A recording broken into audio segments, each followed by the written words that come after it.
Okay, so I heard someone talking earlier. I was listening to something and they mentioned it's this podcast that I listened to called, I think it's called Know Thyself.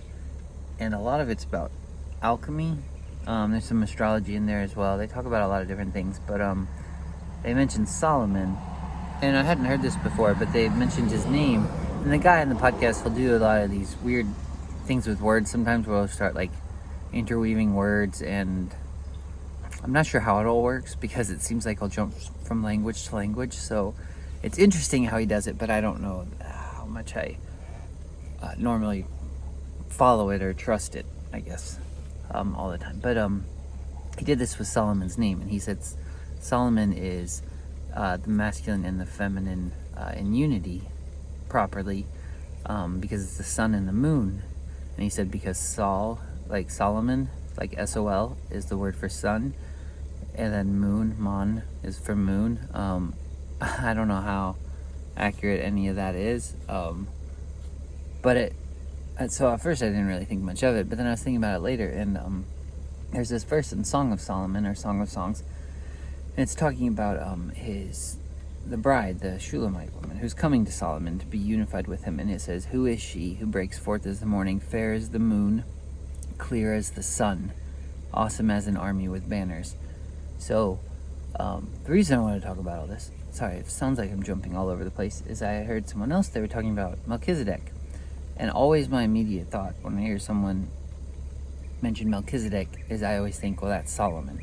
Most people think that's pre-incarnate Christ.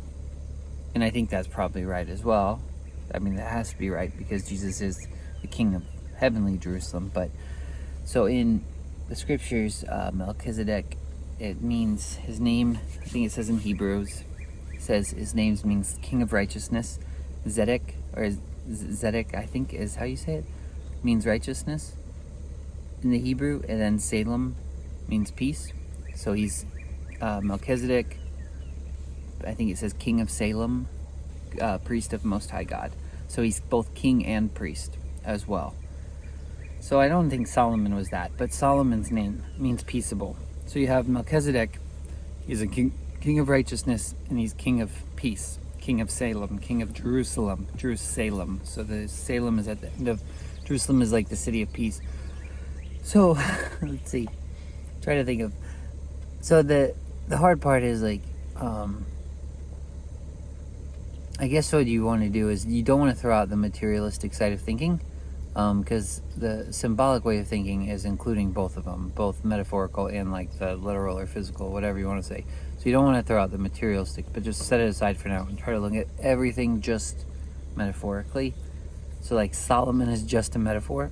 His name means peaceable. The same way, like you could say, is there a peaceable one here? You would say, is there a Solomon here? So Solomon could be parallel to lots of things. I'm trying to think of how to say this. He is a lot of things. David, if you read the story of David, David is kind of the embodiment of mercy and truth come together. There's a verse in Psalms that says, "Mercy and truth have met together, righteousness and peace have kissed."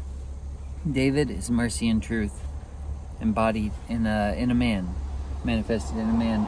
Solomon is righteousness and peace. If you read the story of Solomon, as soon as he takes the throne, he just starts laying out the righteous law, and then peace is established in the land. And his name means peaceable, and he's king of Jerusalem. So he has Melchizedek. David's also Melchizedek in a way because he is king and priest. He wasn't a priest, but then he does a lot of weird priestly things, and he wears the linen ephod, and he eats the showbread, and he just does all sorts of weird stuff. He's kind of a funny character in that way. So anyways, Melchizedek is without father, without mother. He's an archetype, I guess you could say. And so that's why he repeats in different people, and he manifests in different people. Oh yeah, the other thing is, there's this weird thing, like before Jerusalem was called Jerusalem, and the land of Canaan was called Jebus, or it's Jebus, I think. The Jebusites, or however you say it, Jebusites, they ruled there But before, when Joshua is going in to conquer the land, and this is after Melchizedek, when he's going to fight and take that part of it, the part that's now Jerusalem, the king there is called, I can't remember his exact name, but Zedek is in there as well. Like, it's righteousness. I think his name is Lord of Righteousness. Instead of King of Righteousness, he's called Lord of Righteousness.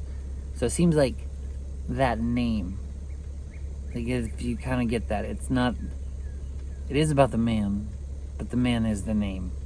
And it doesn't matter if that was his real name or not. Like, it's just, that's the name given, it's like a title. The name is a title, I guess you could say it that way. So Jesus, you would say, Jesus, it doesn't matter, I mean, it does matter the name is Jesus, but like, you could say, like, he is Melchizedek as well, because you're saying he's king, he's the king of righteousness, he's the king of peace, is what you're saying. So, that other king that was over Jerusalem, he was the king of righteousness, ruling in the king of Jerusalem. It was some pagan nation at the time, but it just seems like that title has to apply to the king of Jerusalem. All that to say, I don't know where I'm going with that. There's a bunch of weird little threads all over the place. Yeah, but so I think that was kind of the whole thing. Oh yeah, but the sun and moon thing, to get all the way back to that. I got way distracted. Sorry about that. So Solomon means peaceable. So righteousness, here's just what I've been thinking. I was like, the Sol and Mon, sun and moon. The sun of righteousness will arise with healing in its wings. And we have this idea of righteousness. Like, righteousness kind of breaks forth like the sun. It'll kind of burn you. It's bright. It's overbearing. The moon is peaceable, though. Moonlight is comforting, gentle, kind of, it's not as overpowering. So he does actually seem, within Solomon's name, to kind of incorporate both the sun and the moon. Both solar knowledge, lunar knowledge, both those things. Yeah, so I don't know. That's that.